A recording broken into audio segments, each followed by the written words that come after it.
Tortun xəmiri üçün 1 biskvit hazırlanır. 1 korju üçün 2 yumurta lazımdır. Yarım stakan şəkər tozu, yarım stakandan biraz çox un lazımdır. Un mütləq ələnir. Və bilirik ki, çay tortu olduğuna görə biz bura üyüdülmüş çay əlavə edirik. Sevdiyiniz bir çayı, yəni ətirli bir çayı belə paketdə olan çaylardan hazır üyüdülmüş çaydır. Bunu stakana əlavə edirik.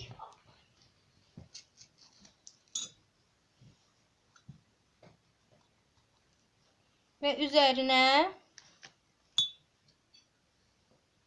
təqribən 2 xörək qaşığı qaynar su əlavə edirik. Və həmən paketin birini də una əlavə edirik.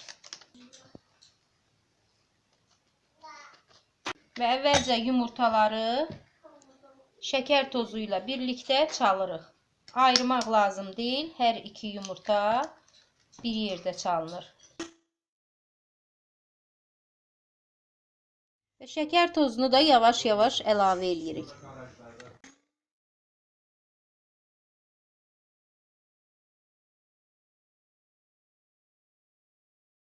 5 qram qabartma tozu təqribən yarım paketə bərabərdir. Üyüdülmüş çay və un qarışdırırıq. Çalınmış yumurta və şəkərə 1 xörək qaşığı duru yağ əlavə edirik. Duru yağ çalışın ətirsiz, yəni qarğıdalı yağı və yaxud rafinə olunmuş zeytun yağı olmalıdır.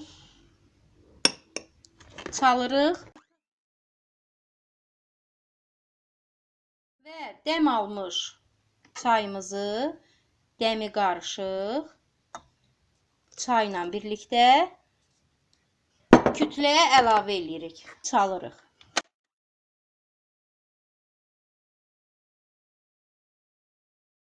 Çaldığımız kütlənin içərisinə gördüyünüz kimi çalınır. Belə köpüklü bir qarışıq əmələ gəlir. Yavaş-yavaş unu əlavə edib taxta qaşıqla sağlam ol. Və yaxud da silikon spatula ilə xəmiri qatırıq. Yavaş-yavaş un əlavə edirik. Qara çayı sevməyənlər bura yaşıl çay da əlavə edə bilərlər. Formanın içərisinə yağlı kağız səririk. Forma təqribən 20 diametrli olmalıdır. Və hazır kütləni əlavə edib pişiririk. Əvvəlcədən qızdırılmış 170-180 dərəcəli sobada 10-15 dəqiqə pişiririk. Tortun kremi kəsmikli olacaq. Bu sizin seçiminizə bağlı ola bilər. Kəsmikli, xamalı, qaymaqlı kremdən istifadə edə bilərsiniz. Və yaxud şanti krem sevənlər də şanti kremindən istifadə edə bilər. Kəsmiyi çalırıq.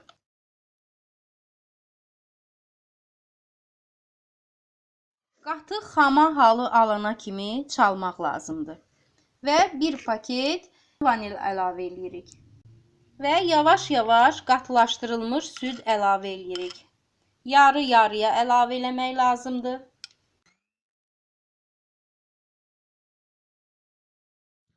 Biskvitimiz hazırdır.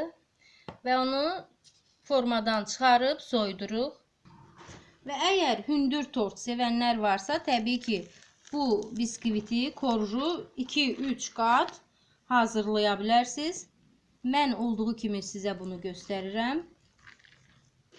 Çay tortunun biskviti 1 dənə hazırlanır. İndi soyuduqdan sonra artıq tortu yığmağa başlayacağım. Tortun biskvitinin çox gözəl görünüşü var. Üyüdülmüş çay çox gözəl görünür. Qəhvə rəngindədir, yəni açıq çay rəngindədir. Sizə onu təsvir eləmək istəyirəm. Və yaşıl çayla hazırlananda da çox gözəl rəngi olur biskvitin. Açıq, ot yaşıl rəngli bir biskvit alınır. Və biskvitin bişməsini taxta çöplə yoxlayırıq. Çöp əgər qurudursa, demək artıq biskvitimiz hazırdır. Biskvitin ortasına bir qapaq və yaxud bir tarilka qoyuruq ki, kənarından təqribən 1-2 sm biskvit qalsın. Və ortasını kəsirik. Kənarlarını kəsib çıxardırıq.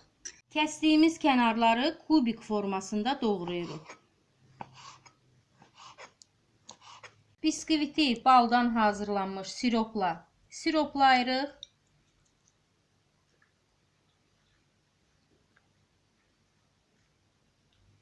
Zövqə görə istəyənlər qoz və yaxud fındıq da vura bilərlər.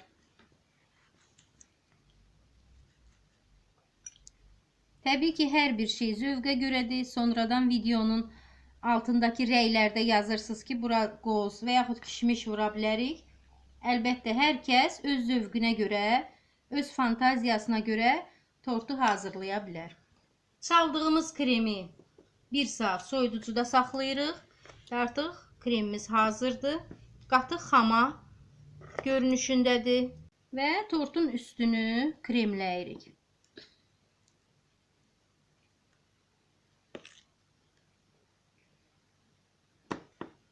Kənarlarına da krem vururuq.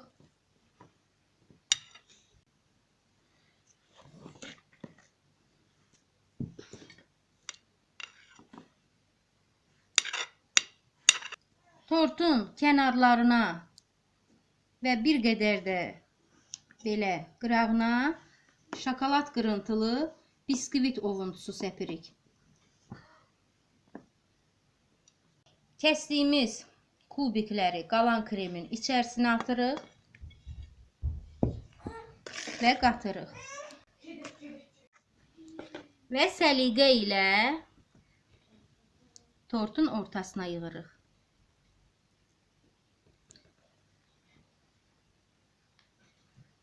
Mən bunun üzərinə heç nə səpmirəm. İstəsəz qoz qırıntısı və yaxud kakao əliyib səpə bilərsiniz. Çox gözəl görüntüsü olur. Amma mən heç nə səpmirəm. Özünün olduğu kimi belə bir görüntüsünü sevirəm. Və kənarlarına bəzəklər vura bilərsiniz. Hazır şokoladdan hazırlanmış güllər, trüfellər qoya bilərsiniz. Mən bugün hazırladığım, almadan hazırladığım qızıl güllər qoyuram. Qızıl güllərin hazırlanması kanalımızda var, izləyə bilərsiniz.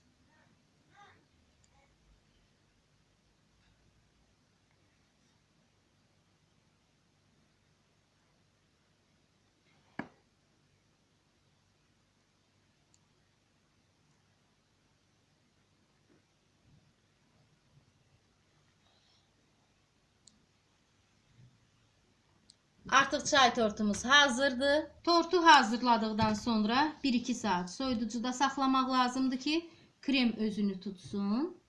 Və sonra artıq çay süfrəsinə verə bilərsiniz. Və indi sizə tortu kəsib göstərmək istəyirəm. Düzdür, mənim indi hazırladığım tort soyuducuda qalmayıb. Siz çalışın, hazırladıqda 1-2 saat soyuducuda saxlayın. İstəyirəm ki, sizə tortun görünüşünü göstərim. Soyuducuda qaldıqda krem soyuyur, biraz da bərkiyir və tam öz dadını alır. Hazırlayan hər kəsə nuş olsun, ruziniz bol, bərəkətli olsun. Süfrəniz daim şirin nemətlərə açılsın. Sağ olun. Kanalı izləməyi unutmayın. Videonu bəyəndinizsə like edin.